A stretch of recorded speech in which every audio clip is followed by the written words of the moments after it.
Latest बातम्या आणि video पाहण्यासाठी सिटी नेटवर्क यूट्यूब चॅनलला सबस्क्राइब करायला विसरू नका। शिरूर लोकसभा मतदारसंघाचा जो प्रचार दौरा आहे हा यापूर्वीच खरं तर सुरू झालेला आहे आणि यामध्ये अजून खरं तर समोर उमेदवार कोण असणार याविषयी स्पष्टता नाही, परंतु एक महत्वाची गोष्ट अशी आहे की जे काम गेल्या 5 वर्षामध्ये केलेले आहे, कारण आदरणीय पवार साहेबांनी 2019 मध्ये माझ्यासारखा कोणतीही राजकीय पार्श्वभूमी नसलेल्या सर्वसामान्य मध्यमवर्गीय कुटुंबातल्या व्यक्तीला ही संधी दिली आणि गेली 5 वर्ष संसदेमध्ये सातत्यानं आदरणीय पवार साहेबांच्या मार्गदर्शनाखाली आणि आमच्या नेत्या सुप्रियाताई सुळे यांच्या नेतृत्वाखाली काम करत असताना जे काम आतापर्यंत शिरूर लोकसभा मतदारसंघासाठी करू शकलो, मग ते नॅशनल हायवेच्या माध्यमातून तब्बल 19,500 कोटी रुपयांचे प्रकल्प हे शिरूर लोकसभा मतदारसंघामध्ये आलेले, त्यामध्ये पुणे नाशिक हायवे असेल, पुणे नगर हायवे असेल, तळेगाव चाकण शिक्रापूर हायवे असेल, या तिन्हीची टेंडर प्रोसेस सुरू आहे। म्हणजे हे केवळ शब्द नाहीयेत, तर याची टेंडर प्रोसेस सुरू आहे, त्याचं टेंडर क्लोज होईल आणि काम सुरू होईल। आणि जो सोलापूर रोडचा महत्वाचा प्रश्न आहे, रविदर्शन चौकापासून तो यवत पर्यंतचा जो एलिव्हेटेड कॉरिडॉर आहे, या एलिव्हेटेड कॉरिडॉरचा डीपीआर सुद्धा नॅशनल हायवेला हा सादर झालेला आहे। यावरही लवकरच सकारात्मक उपाययोजना ही केली जाईल।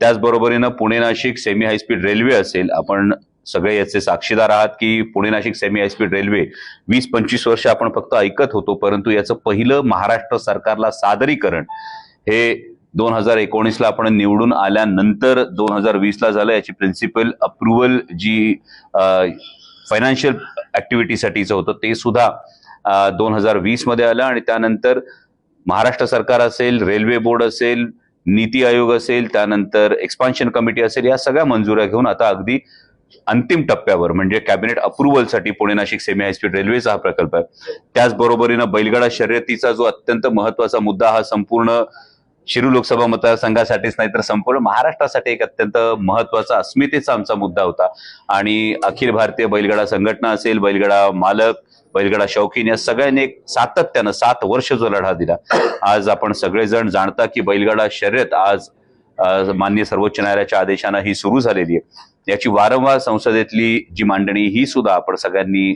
समोर ठेवलेली आहे। त्याचबरोबरीनं कोरोनाच्या काळामध्ये 5 लाख नागरिकांचं लसीकरण करणारा शिरूर लोकसभा मतदारसंघ हा देशातला पहिला मतदारसंघ आहे। सिरम इन्स्टिट्यूटच्या CSRच्या माध्यमातून आपण ही गोष्ट करू शकलो, त्याबद्दल सिरम इन्स्टिट्यूटचे मी मनापासून आभार मानेल। आणि त्याचबरोबरीनं कोरोना काळामध्ये फॅबीफ्लू नावाची एक गोळी होती, ही फॅबीफ्लू नावाच्या गोळीची किंमत सुरुवातीला 105 रुपये होती, ती तब्बल 65 रुपयावर आणणारा जो खासदार आहे तो सुद्धा शिरूर लोकसभा मतदारसंघाचाच खासदार आहे। आणि या पद्धतीनं कामं करत असताना इंद्रायणी मेडिसिटी सारखा प्रकल्प असेल किंवा राष्ट्रीय वनौषधी संशोधन केंद्रासारखे प्रकल्प असेल, हे प्रकल्प आपण सातत्यानं याचा पाठपुरावा करतो आहोत आणि शिरूर लोकसभा मतदारसंघाचं मी मनापासून आभार मानेन की आपण ही संधी दिली आणि ही संधी दिल्यामुळे देशाच्या संसदेमध्ये काम करत असताना पहिल्याच टर्ममध्ये तब्बल 3 वेळा संसदरत्न पुरस्कार जो मिळाला तो शिरूर लोकसभा मतदारसंघाचा, त्यातल्या प्रत्येक मायबाप मतदाराचा हा पुरस्कार आहे। त्याचबरोबरीनं देशातल्या पहिल्या टर्ममध्ये निवडून आलेल्या खासदारांची जेव्हा क्रमवारी लावण्यात आली तेव्हा संपूर्ण देशात 3रा क्रमांक हा आपल्या शिरूर लोकसभा मतदारसंघाला मिळालाय आणि याच पद्धतीनं आपल्या सगळ्यांचे आशीर्वाद हे कायम पाठीशी राहोत। महाराष्ट्राचा स्वाभिमान आणि महाराष्ट्राचा अभिमान दिल्लीच्या तख्तासमोर झुकला नाही, हा आपला इतिहास आहे आणि त्याच छत्रपती शिवाजी महाराजांच्या आदर्शांवर वाटचाल करत असताना हा महाराष्ट्राचा स्वाभिमान, महाराष्ट्राच्या हिताचा आवाज हा शिरूर लोकसभेच्या माध्यमातून कायम गरजत राहील, ही मी सगळ्यांना ग्वाही देऊ इच्छितो। धन्यवाद। लोकसभेची आचारसंहिता लवकरच लागेल, मतदारसंघामध्ये नेमकी केलेली विकास कामाने कोणते प्रश्न घेऊन तुम्ही येणाऱ्या निवडणुकीला सामोरे जाणार? गेल्या 5 वर्षामध्ये शिरूर लोकसभा मतदारसंघामध्ये जी कामं झाली ही सगळी आपल्या समोर मी मांडलेली आहेत। नॅशनल हायवेची असतील, इंद्रायणी मेडिसिटी सारखा प्रकल्प असेल, त्यानंतर राष्ट्रीय वनौषधी संशोधन केंद्रासारखा प्रकल्प असेल, हे 2 प्रकल्प अजून होणं बाकी आहे, त्यामुळे हे प्रकल्प लवकरात लवकर मार्गी लागण्यासाठी प्रयत्न असतील। त्याचबरोबरीनं छत्रपती संभाजी महाराजांच्या समाधी स्थळाचा जो विकास आराखडा ज्याचं गेल्या आठवड्यात भूमिपूजन झालं, तो सुद्धा विकास आराखडा योग्य पद्धतीनं व्हावा यासाठी हा कटाक्ष असेल। परंतु इंद्रायणी मेडिसिटी हा एक अत्यंत महत्वाकांक्षी प्रकल्प आहे जो देशात कुठेही नाही आणि देशातल्याच नाही तर म्हणजे केवळ राज्यातल्या नाही तर देशातल्या आरोग्य व्यवस्थेला एक पथदर्शक असा हा प्रोजेक्ट आहे. 26 सुपर स्पेशालिटी हॉस्पिटल्स एका कॅम्पसमध्ये, पायाच्या नखापासून डोक्याच्या केसापर्यंत अफोर्डेबल मेडिकल केअर अशा पद्धतीचा हा एक प्रोजेक्ट आहे. आणि हा इंद्रायणी मेडिसिटी प्रकल्प लवकरात लवकर पूर्ण व्हावा यासाठी प्रयत्न असेल. त्याच पद्धतीनं Pune Nashik semi high speed railway ही अंतिम कॅबिनेट अप्रुव्हलच्या स्टेजवर आहे. त्याचाही पाठपुरावा या पुढच्या काळात केला जाईल. लोकसभेच्या निवडणुकीपूर्वी अनेक विकास कामांची उद्घाटन सुरू आहेत. काल पण सुप्रियाताईंचं पत्रिकेत नाव नव्हतं आणि 15 दिवसापूर्वी कार्यक्रम आला त्यामध्ये तुमचं नाव नव्हतं. पण तुम्हाला काय जाणवलं होतं? मला असं वाटतं हे ज्या पद्धतीचं राजकारण चाललेलं आहे हे सर्वसामान्य मायबाप जनता बघते आणि मला असं वाटतं की कोनशिलेवरची नावं हटवून काही होत नाही. लोकांच्या काळजावर कोरलेली नावं ही जास्त महत्वाची आहेत. मतदारसंघामध्ये माहितीचं काय आव्हान वाटतंय? मुख्यमंत्री जे तुम्हाला यादीच आव्हान दिलं होते की यानंतर आम्ही तुझे खातं होणार नाही, मात्र त्यांचा उमेदवार कोण असणार यावरती अजूनही शिक्कामोर्तब होत नाही. तुमच्या आधीचे प्रतिस्पर्धी उमेदवार शिवाजीराव आढळराव हे अजित पवारांकडे जातील अशी सुद्धा एक चर्चा आहे. काय आव्हान वाटतं तुम्हाला? खरं तर मला परवा एका पत्रकारानं गमतीत म्हणालं की परिस्थिती अशी आहे की काही पक्षांकडे उमेदवार नाही आणि काही उमेदवारांकडे पक्ष नाही अशी शिरूर लोकसभेची परिस्थिती आहे. परंतु महत्वाची गोष्ट लोकशाही आहे, त्यामुळे समोर कोणी ना कोणी उमेदवार असणार हे अगदी नक्कीच आहे. आणि कोणतीही निवडणूक ही सहज सोपी नसते. ही प्रत्येक निवडणूक महत्वाची असते आणि ही निवडणूक केवळ अमोल कोल्हेची निवडणूक नाही, ही महाराष्ट्राच्या हिताची, महाराष्ट्राच्या स्वाभिमानाची, देशाच्या भविष्याची निवडणूक आहे. आणि हे होत असताना खरं तर आज महायुतीतले जे घटक पक्ष आहेत या घटक पक्षांच्या कार्यकर्त्यांमध्ये, नेत्यांमध्ये, आमदारांमध्ये एक प्रचंड असुरक्षिततेची भावना आहे, एक अस्वस्थतेची भावना आहे. लोकसभेच्या जागा वाटपावरून महायुतीमध्ये भारतीय जनता पक्षाकडून अजितदादांचा राष्ट्रवादी काँग्रेस असेल किंवा शिंदे गटाची शिवसेना असेल यांना ज्या पद्धतीची वागणूक दिली जाते हे महाराष्ट्र तर बघतोच आहे, पण त्याचबरोबरीनं त्यांच्या पक्षातला प्रत्येक स्वाभिमानी कार्यकर्ता बघतोय, प्रत्येक त्यांच्या पक्षातला आमदार नेता ही गोष्ट पाहतोय. आणि त्यामुळे अशा पद्धतीची जी वागणूक मिळते अगदी हाताच्या बोटांवर मोजण्या इतक्या जागा सोडल्या जातील हे आपल्याच माध्यमातून समोर येते. त्यामुळे ही अस्वस्थता आणि ही असुरक्षितता त्या सर्व गटाच्या कार्यकर्त्यांच्या मनात ही 100% आहे, दिसते. काही धमक्या वगैरे येतात का तुम्हाला या सगळ्या गोष्टी समोर? कारण तुमचे शो सुरू आहेत अनेक मतदारसंघात. धमक्या कसल्या? म्हणजे दबाव. जर दबाव घ्यायचा असेल तर छत्रपतींचा इतिहास सांगू नये माणसाने. जर छत्रपतींचा इतिहास सांगायचा तर या संदर्भातल्या कुठल्याही गोष्टी असतील, कुठलेही दबाव असतील याचा विचार करण्याची खरंच काही गरज नाही. कारण महत्वाची गोष्ट अशी आहे की जी छत्रपतींनी या मातीला शिकवण घालून दिली, म्हणजे दिल्लीच्या दरबारातही छत्रपती शिवाजी महाराजांनी मान झुकवली नाही हा इतिहास आपण जाणतो. आणि औरंगजेबाच्या समोरही छत्रपती संभाजी महाराजांनी गुडघे टेकले नाही हाही इतिहास आपण जाणतो. आणि मग या महाराष्ट्राच्या स्वाभिमानासाठी जर ताठमानेने लढायचं ठरवलं तर मग अशा गोष्टींचा मी विचार करत नाही. असं म्हटलं की काही लोक हे दिल्लीला जाऊन मुजरे करतायत, त्यांना आता छत्रपतींचं नाव सांगायचा अधिकार कसा होईल? जे देणारे होते ते मागायला दिल्लीला जातात. मी फक्त वस्तुस्थिती मांडली की काही वर्षांपूर्वी ज्यांच्या हातात सर्वाधिकार होते, जे देणारे होते, त्यांना आज दिल्लीच्या दरबारात उभं राहून, दिल्लीच्या दारात उभं राहून मागण्याची वेळ आली आहे. आपण सातत्यानं बघतोय महाराष्ट्रातले नेते हे सातत्याने दिल्ली वाऱ्या करतायत. दिल्ली वाऱ्या करून एक एक जागा वाढवून घेण्यासाठी या प्रत्येकाला संघर्ष करावा लागतो. आपल्या कार्यकर्त्यांचं ज्या कार्यकर्त्यांनी विश्वास ठेवला, म्हणजे इतके मोठे निर्णय खरं तर घेतले गेले. महाराष्ट्राचा इतिहास आहे की महाराष्ट्राच्या जनमानसाला तत्वांशी केलेली तडजोड आवडत नाही, महाराष्ट्राच्या जनमानसाला गद्दारी ही आवडत नाही. आणि असे काही निर्णय, तत्वांशी तडजोड करण्याचे निर्णय काही नेत्यांनी घेतल्यानंतर त्यांना त्यांच्या कार्यकर्त्यांसाठी आज दिल्ली दरबाराच्या मिनतवाऱ्या कराव्या लागतात. ही वस्तुस्थिती. काय सीन आहे? मला लंके भेटले, निलेश लंके आज सकाळी पवार साहेबांना भेटले, तुम्हालाही भेटले, तुमच्या चर्चा झाल्या. तुम्ही नगरमध्ये त्यांना जाहीर आवाहन केलं होतं की तुम्ही नगर दक्षिणची लोकसभा जी आहे ती शरद पवार गटाकडून लढा. तुमचं त्यांचं काय बोलणं झालं? आज त्यांचा प्रवेश होईल असं कळत होतं, प्रवेश होतो? जाहीर करतील असं कळत होतं. अचानक ते शेड्यूल बदललं. आता आणखी काही कार्यकर्त्यांबरोबर ते रिशेड्यूल होईल आणि नव्यानं पुन्हा तो कार्यक्रम घेतला जाईल. नेमकं काय झालं? तर लोकनेते निलेश लंके हे एक अत्यंत सच्चे कार्यकर्ते आहेत. कोरोनाच्या काळामध्ये त्यांनी जे एक अफाट काम उभं केलं याची अगदी जागतिक पातळीवर सुद्धा दखल घेतली गेली. आणि 1 मार्च ते 4 मार्च जेव्हा मी शिवपुत्र संभाजी या महानाट्याचे प्रयोग नगर शहरामध्ये करत होतो, जे त्यांनी आयोजित केले होते, ते अत्यंत देखणं आयोजन होतं. आणि दररोज अक्षरशः 1,00,000 सव्वा लाख लोक छत्रपती संभाजी महाराजांचा हा इतिहास अनुभवण्यासाठी येत होते. त्यामुळे या महानाट्यातून जो फार महत्वाचा संदेश, जो इतिहास लोकांना पाहायला मिळतो की महाराष्ट्राचा स्वाभिमान दिल्लीच्या तख्तासमोर झुकला नाही, आणि याला प्रतिसाद हा जर रोज 1,00,000-1.5 लाख लोक येत असतील तर मला वाटतं लोकनेते निलेश लंके हे नक्कीच तितके जनमानसाशी नाळ जोडलेले कार्यकर्ते आहेत की लोकांच्या मनात काय आहे हे त्यांना ओळखायला फारसा वेळ लागणार नाही. आजची आमची भेट जी झाली त्या आयोजनाच्या संदर्भात त्यांचे आभार मानण्यासाठी झाली. आणि या संदर्भामध्ये जस्ट वेट अँड वॉच. पक्षप्रवेशाची तारीख ठरली का? Wait and watch. असे किती अनेक नेते आहेत जे की तुमच्या संपर्कात आहेत पण वेट करतायत? Good question. खरं तर मी असं म्हणालो की ही जी अस्वस्थता आहे महायुतीतल्या घटक पक्षांमध्ये, तुम्ही स्वतःला यातल्या कोणत्याही कार्यकर्त्याच्या ठिकाणी ठेवून बघा, तुम्ही स्वतःला यातल्या कोणत्याही नेत्याच्या ठिकाणी ठेवून बघा.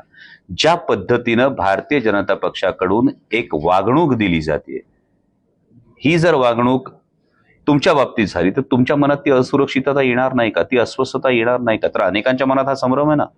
म्हणजे आज जी बातमी तुमच्याच माध्यमातून ज्या बातम्या ऐकतोय, शिंदे गटाचे 13 खासदार असताना महाराष्ट्राच्या मुख्यमंत्र्यांना ही विनंती करावी लागते की आम्हाला किमान 13 जागा द्या.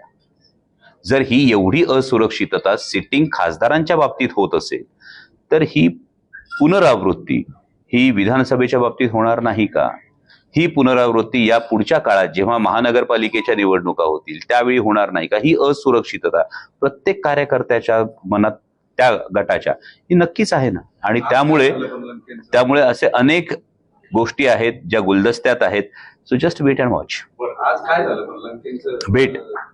भेट झाली. प्रवेश नंतर होईल वेट पण आज काय झालं? आज का नाही झालं असं? कुठलं? आज ते पवार साहेबांना सकाळी जे भेटले तिथं प्रेसमध्ये पवार साहेब नाही, त्या भेटीच्या वेळी मी नव्हतो, त्यामुळे नेमकं काय झालं ते मी तुम्हाला सांगू शकणार नाही. त्यांनी सांगितलं का तुम्हाला काय झालं ते भेटल्यावर?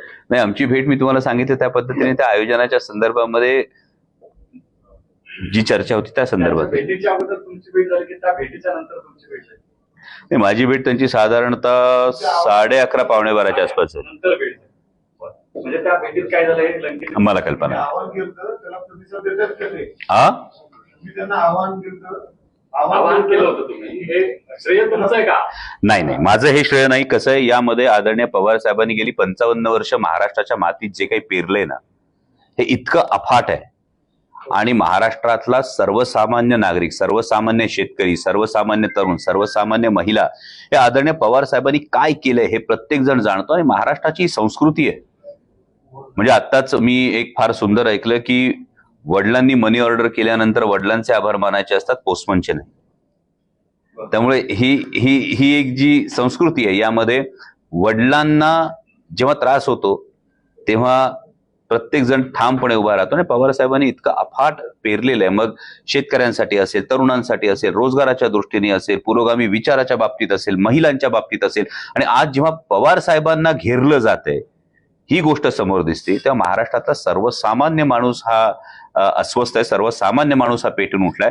आणि मला वाटतं की तुम्ही जे म्हणालात ते आवाहन त्याच दृष्टीने होतं. आणि ही भावना ही नक्कीच लोकांशी नाळ जोडलेल्या प्रत्येक लोकप्रतिनिधीपर्यंत नक्की पोहोचेल. तुमच्यावर मोठी जबाबदारी. तर तुम्ही जसं लंकेंना आवाहन केलं त्याचा पॉझिटिव्ह इम्पॅक्ट दिसतोय, तसं इतर आमदारांना तुम्ही आवाहन करणार आहे?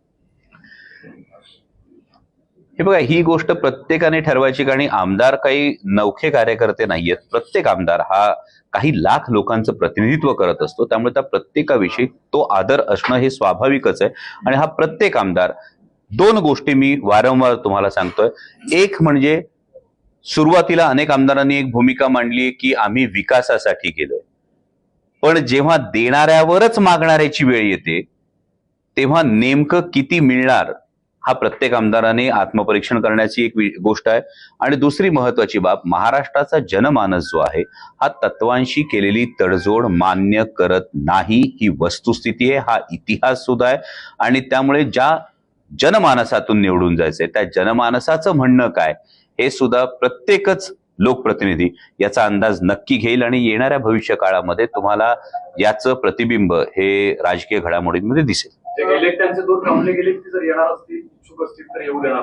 याविषयी भाष्य करण्यासाठी मी फार लहान कार्यकर्ता आहे. याविषयीचा निर्णय हे आदरणीय पवारसाहेब नक्कीच घेतील आणि त्या संदर्भामध्ये कोण, का, कसं या 3 गोष्टींचे उत्तरही नक्कीच साहेबांपर्यंत पोहोचवण्याचं काम फक्त आम्ही करू. तुम्ही पहिल्यापासून दादाची छाती राहिले छातीमध्ये अजूनही काही व्यक्ती म्हणून राजकारणात कोणाचा बांधाशी बांध नाही. आणि वैयक्तिक अजितदादांविषयी माझं जे मत आहे हे माझं वैयक्तिक मत आहे आणि वैयक्तिक तुम्ही भेटलात तर मी त्याचं वैयक्तिक उत्तरही देईन. पण पब्लिक प्लॅटफॉर्मवर मी एक जेव्हा पब्लिकली भूमिका घेतलेली आहे तेव्हा पब्लिकली भूमिका घेऊन मी कार्यकर्त्यांच्या मनात संभ्रम निर्माण करू इच्छितो. बारामती लोकसभा मतदारसंघामध्ये महायुतीमध्ये वाद पाहायला मिळतोय. माजी मंत्री विजय शिवतारेंनी भूमिका घेतलेली आहे की बारामती लोकसभा मतदारसंघ हा काही कोणाचा सातबारा नाही. 20 वर्ष आम्ही पवार कुटुंबाशी संघर्ष करतोय. मग ते शरद पवार असतील किंवा अजित पवार असतील या दोन्ही पवारांना मी निवडणुकीमध्ये मदत करणार नाही अशी तरी भूमिका घेतलेली आहे. त्याच म्हणतात की मी अपक्ष उमेदवारी अर्ज सुद्धा दाखल करू शकतो. महायुतीमधली भांडणं चव्हाट्यावरती येत आहेत की किंवा पवारांचा जो 20 वर्ष संघर्ष केलेला आहे ती खतखत कुठेतरी आता बाहेर येते. मला वाटतं मी माजी मंत्री विजय बापू शिवतारे यांचं विधान मी पाहिलेलं नाही त्यामुळे त्यावर भाष्य करणं उचित नाही. परंतु महायुतीमध्ये एकवाक्यता नाही ही गोष्ट तर सर्व स्पष्ट आहे. आणि महत्वाचं म्हणजे शिरूर लोकसभा मतदारसंघामध्ये सुद्धा रोज महायुतीतला एक पक्ष हा आमच्याकडे उमेदवारी आली पाहिजे ही भूमिका मांडत असतो. यामध्ये फार गरजेचं लक्ष देण्याची बाब अशी आहे की उद्दिष्ट काय. महायुती जेव्हा ही निवडणूक लढते तेव्हा एक पाशवी सत्तेच्या दृष्टीनं चाललेली वाटचाल आणि दुसरीकडे महाविकास आघाडी ही महाराष्ट्राच्या हितासाठी, शेतकऱ्यांचे प्रश्नांसाठी, महाराष्ट्राच्या स्वाभिमानासाठी लढते. त्यामुळे तुम्हाला महाविकास आघाडीमध्ये एकवाक्यता दिसत असताना महायुतीमध्ये 3 जणांची तोंड 3 दिशेला दिसतात. तुम्हाला पाटेकर आले त्यांच्यासाठी विचारले म्हणून कलाकारांचे तुमच्या विरोधात लढण्यासाठी असं विचारलंय कलाकारांना.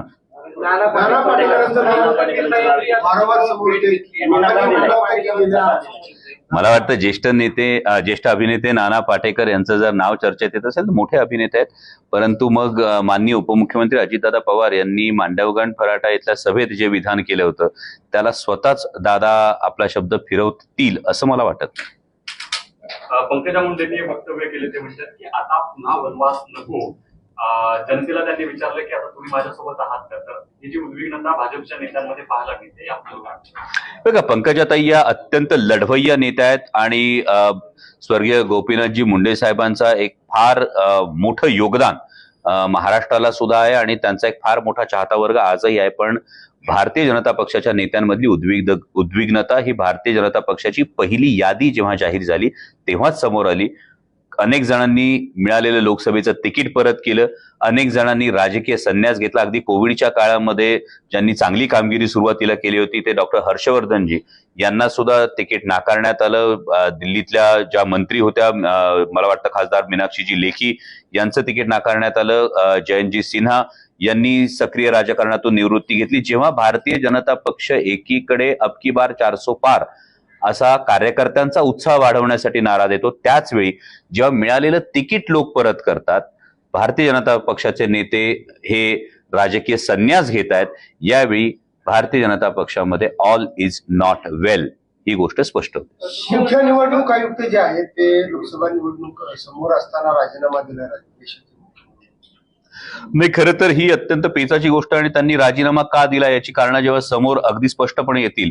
कयास अनेक जण बांधतायत की सगळ्याच स्वायत्त संस्थांवर एक अप्रत्यक्षपणे एक पाशवी पकड किंवा एक दबाव हे त्याचं कारण आहे का, हे येणाऱ्या काळामध्ये जर स्पष्ट झालं तर ती गोष्ट आणखी स्पष्टपणे समोर येईल. मागच्या चंदीगडच्या महापौर निवडणुकीमध्ये ज्या पद्धतीनं निवडणुका हँडल केल्या गेल्या हे आपण सगळ्यांनी इलेक्ट्रॉनिक माध्यमांनी दाखवलं आणि त्यामुळे एकूणच लोकशाही प्रणालीवर प्रश्नचिन्ह हे निर्माण होते. आणि अशा पार्श्वभूमीवर मुख्य निवडणूक आयुक्तांनी जो राजीनामा दिलेला आहे हे पाहता देशाची वाटचाल कुठल्या दिशेने चाललंय हे प्रत्येकाने समजून घ्यायला हवं. शिरोली लोकसभेमध्ये एक मोठा 5 महायुतीचे उमेदवार विरोधाचा आमदार आलाय. आहेत आणि एकच राष्ट्रवादीच्या पक्षाचे आमदार आहेत आणि 2च नगरसेवक जे बाजूला बसले ते तुमच्या बाजूने, बाकी सगळे अजितदादा काढतात. कशी बांधणी निवडणुकीची करणार आहात?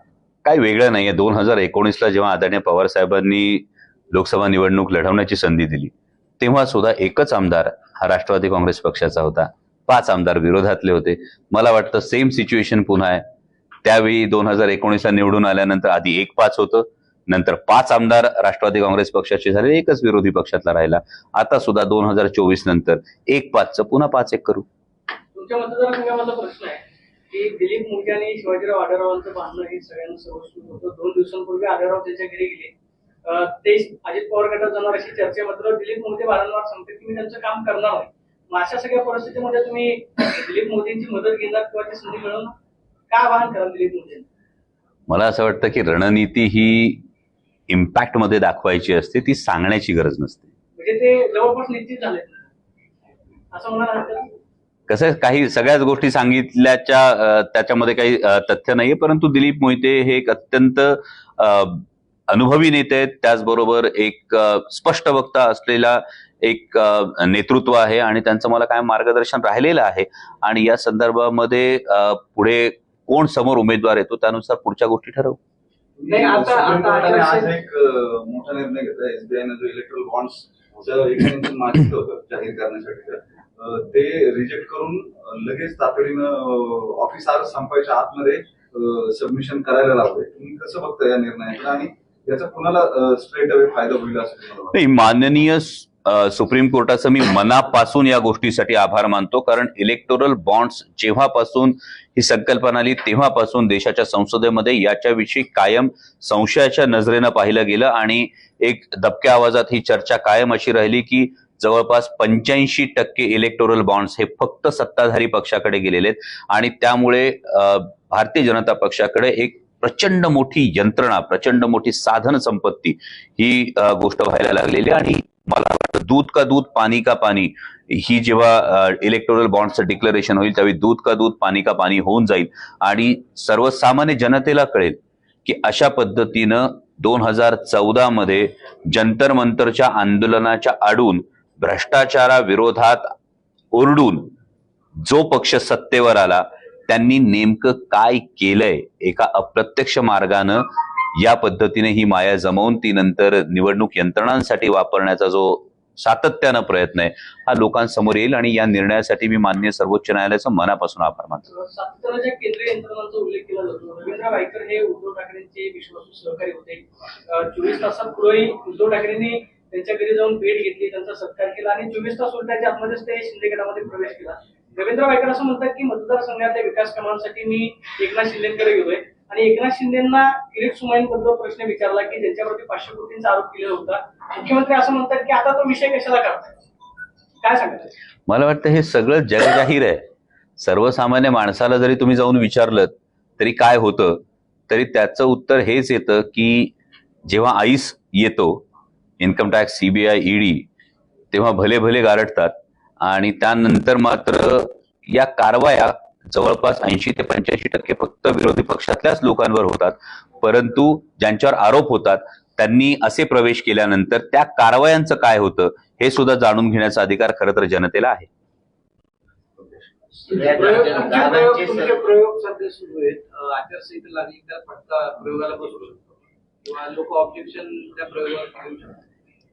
हे बघा, ऑब्जेक्शन घेणारे तर अनेक जण घेतात. म्हणजे 2019 मध्ये स्वराज्य रक्षक संभाजी मालिका सुरू असताना 157 देशांमध्ये छत्रपती संभाजी महाराजांचा इतिहास, खरा इतिहास पोहोचवण्याचा प्रयत्न होत असताना कोणी त्याच्यावर ऑब्जेक्शन घेतलं त्याचे पुरावे सुद्धा माझ्याकडे आहेत आणि त्यामुळे हे मला नवीन नाहीये. येणाऱ्या काळामध्ये ते पुरावे सुद्धा मी तुमच्यासमोर नक्की मांडेन. तुम्ही राजकारण सोडायच्या संदर्भात जी चर्चा अजित पवारांबरोबर केली होती त्यापूर्वी तुमच्या झीच्या काही सिरियल्स, काही कॉन्ट्रॅक्ट रद्द झाली होती एका दबावामुळे, असं तुम्ही त्यांना सांगितलं होतं, अशी माहिती मिळते. खरं काय नेमकं? अशी माहिती खासगीत मिळते. मला खासगीत मिळते, तुम्ही जाहीर सांगा.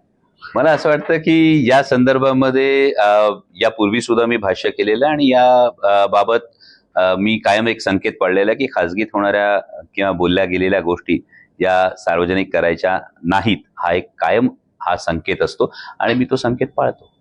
नाही, पण तसं झालं होतं ते ठीक आहे, तुम्ही त्यांना खासगीत सांगितलं, पण दबावामुळे तुमची कॉन्ट्रॅक्ट रद्द झाली होती का? यामध्ये काही वाहिन्यांमध्ये हा दबाव आपल्याला बघायला मिळतो आणि हा मला अनुभव आलेला आहे. हे मी सोशल मीडियामध्ये पब्लिक डोमेनमध्ये यापूर्वीच मांडून झाले. आज महानाट्याचा शेवटचा दिवस आहे. काय म्हणता? मी मनापासून हडपसरकरांचा आभार मानतो की प्रचंड उदंड असा प्रतिसाद